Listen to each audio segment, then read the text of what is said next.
Benny Gantz was warned not to forge an alliance with Benjamin Netanyahu. Yair Lapid insisted that Bibi would double-cross him. So did others. And when it happened, Gantz and his party took a beating. How then did Gantz rebuild his political fortunes? Why is he now positioned to be kingmaker or even Israel's next king? Why is he reaching out to evangelicals? And how does he view the threat from Iran? Here are 4 things that Christians need to know. First, though his party was in freefall, Gantz refused to quit. Instead, he apologized to Lapid and his voters for disappointing them. Still, he held his ground, insisting that in a national emergency, he'd put his country's interests ahead of his own, as he'd done his whole life.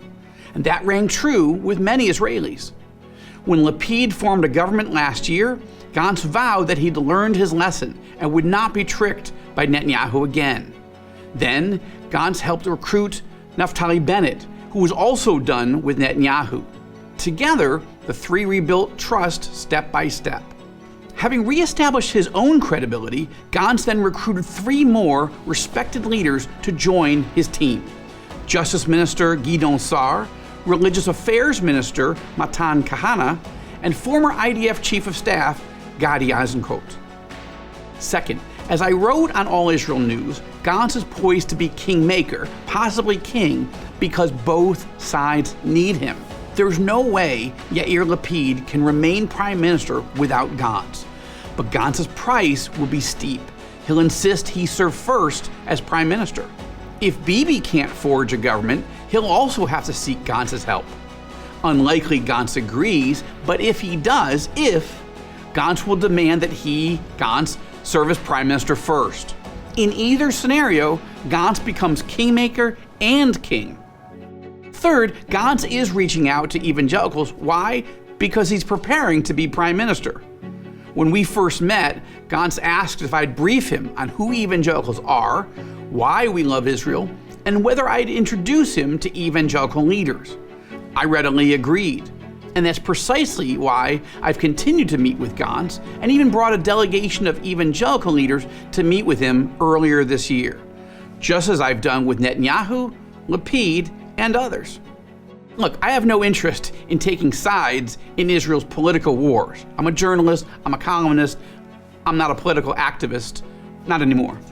But I am happy to explain to any leader who asks, Israeli, Palestinian, or other, what evangelicals believe and how strategically important 600 million evangelicals are to the peace and prosperity of Israel and her neighbors.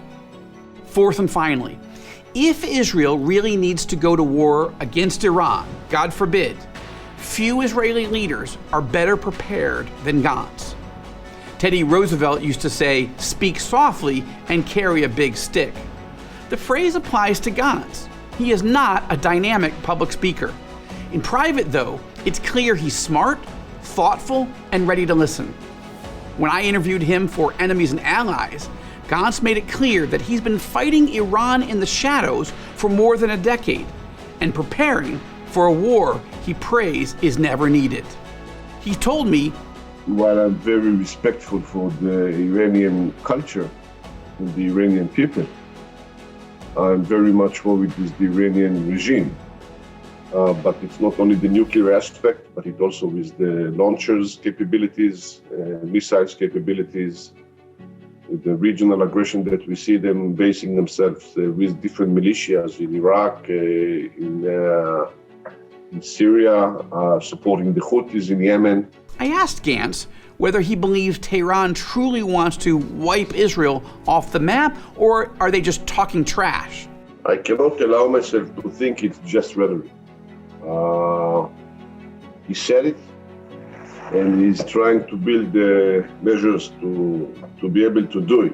I noted that former Iranian President Akbar Hashemi Rafsanjani had famously suggested that Israel is a one-bomb country. So if Iran ever gets to the point of having nuclear weapons, I asked, there really is no margin for error, is there? That's right, Gantz told me. Therefore, we are adamant about stopping them. Gantz calls the regime in Tehran fundamentalist and radical.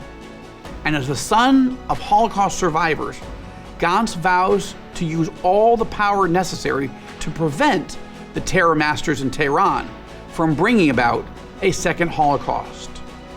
Will Benny Gantz truly emerge as Israel's kingmaker or even king? One thing's for sure, he's a man that evangelicals should be watching closely.